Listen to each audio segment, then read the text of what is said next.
It was a quiet evening in Lily's small town. The sun was setting, casting a warm orange glow over the park. Lily, a shy teenager who loved her peaceful walks, sat on her favorite bench near the lake. She often came here to think, enjoying the soft rustle of the trees and the chirping of birds as the day faded into night. But this evening was different. As she gazed at the sky, a sudden flash of light streaked across the horizon. It wasn't like a shooting star. It was brighter, closer, and moving erratically. Lily squinted, trying to understand what she was seeing. Before she could react, the light grew stronger, and a small, oval-shaped object descended rapidly, landing softly in the middle of the park. Her heart raced as she stood up, half curious, half terrified. Slowly, she walked toward the strange object. As she approached, a small door opened on the side of the object. Out stepped a creature unlike anything she'd ever imagined. It was about her height, with smooth green skin, big curious eyes, and a head slightly larger than a human's. Lily froze. Who are you?" she managed to whisper. The creature tilted its head and made a series of sounds, soft clicks and hums, that didn't resemble any language she knew. Then it pointed to itself and said, "Zog." Lily blinked. "Zog," she repeated, unsure if she'd heard correctly. The creature nodded and smiled, revealing small, sharp teeth. Suddenly Zog held up a strange, broken device. It looked like a futuristic tablet, with shattered glass and flickering lights. He pointed at it, then at her, and made a pleading gesture. Lily's fear was replaced by curiosity. She didn't know who or what this creature was, but it was clear that Zog needed her help. Lily took a deep breath and stepped closer to Zog. The creature looked at her with hopeful eyes, holding the broken device tightly. "Okay," Lily said, her voice steadying. "Let's start with something simple. I'm Lily."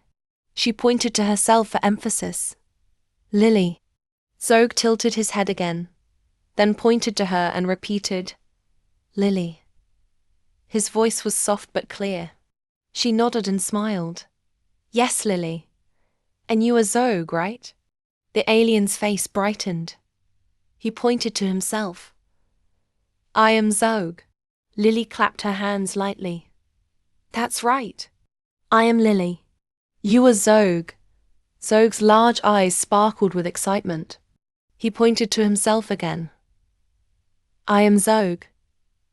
Then he pointed to her. "You are Lily." "Exactly," Lily said, laughing. "You're a fast learner." She paused, thinking. If Zog could repeat after her, maybe she could teach him a bit more. She decided to try. "Nice to meet you, Zog." Zog blinked, his head slightly tilting again. "Nice to meet you?"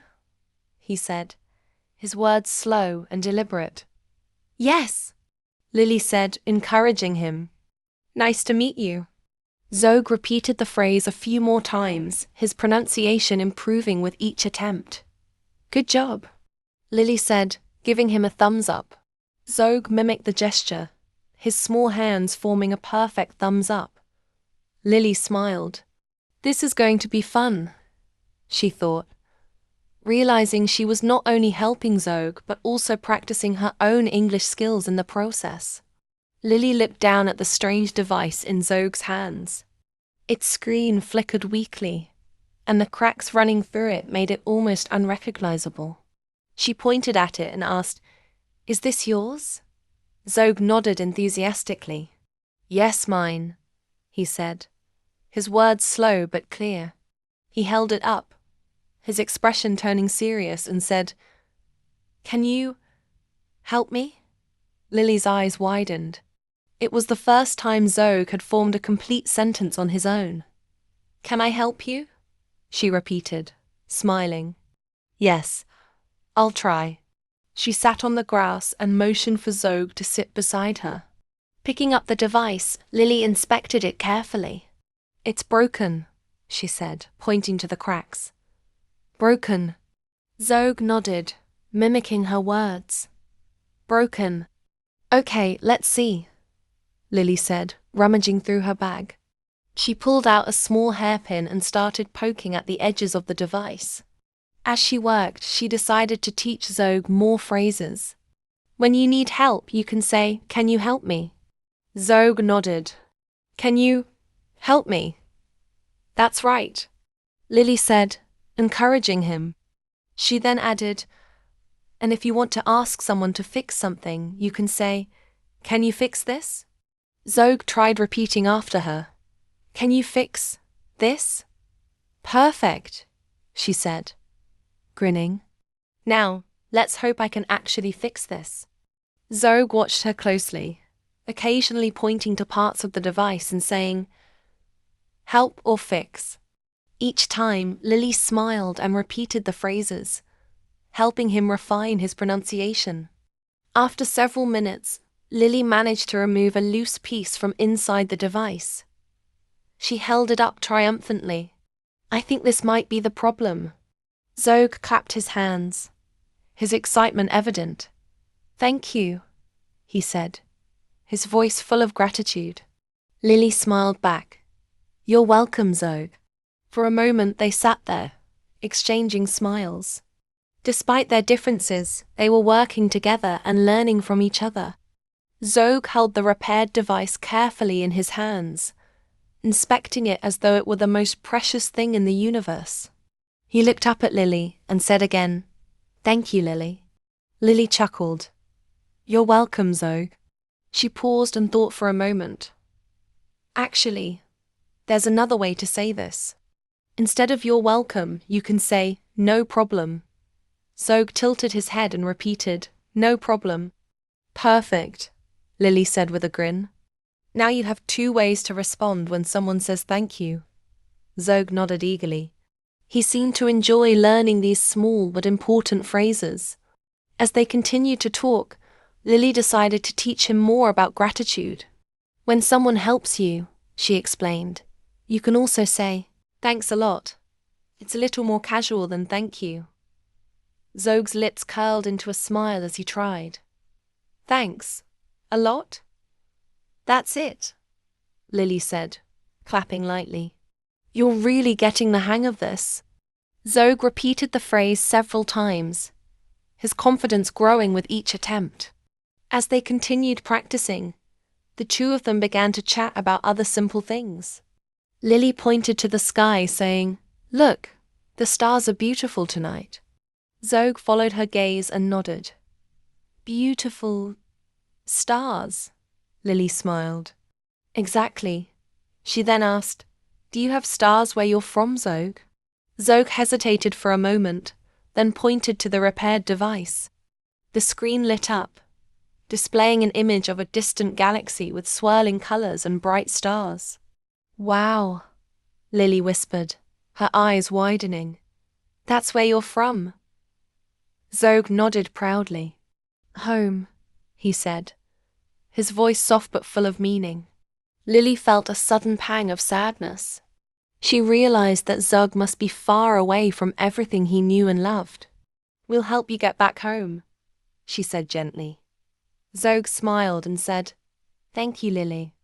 "No problem," she replied, her voice warm. The moon was high in the sky by the time Lily and Zog finished testing the repaired device. It emitted a soft hum and tiny lights danced across its surface, signaling it was ready to work. Zog's face lit up with joy. "It works," he exclaimed, his excitement contagious. Lily couldn't help but laugh. "I'm so glad we fixed it." Zog looked at her, his expression turning serious. "I have to go now." Lily felt her chest tighten. She knew this moment would come, but it didn't make it any easier. "I understand," she said softly. Zog stood, holding the device close to his chest. He looked at her and said, "Goodbye, Lily. Nice to meet you." Tears welled up in Lily's eyes, but she smiled through them. "Goodbye, Zog. Nice to meet you too." She paused, then added, "Take care." Zog tilted his head. Take care. It means be safe, Lily explained. Zog nodded. Take care, Lily. As he activated the device, a beam of light surrounded him. The air shimmered, and the swirling image of his galaxy appeared behind him. Before stepping into the light, Zog turned back and gave her a thumbs up. Thank you, my friend. Lily waved, her voice breaking slightly as she said, You're welcome, Zog. Safe travels. In an instant, Zog disappeared, leaving only the quiet hum of the night. Lily stood there, staring at the spot where he had been, her heart heavy yet full. As she walked home, she reflected on everything that had happened. She had helped a friend in need, learned to communicate across differences, and even improved her own English skills along the way. Turning to the camera, she smiled and said, If Zoe can learn English, so can you. Keep practicing, and one day you'll be speaking fluently too. See you next time.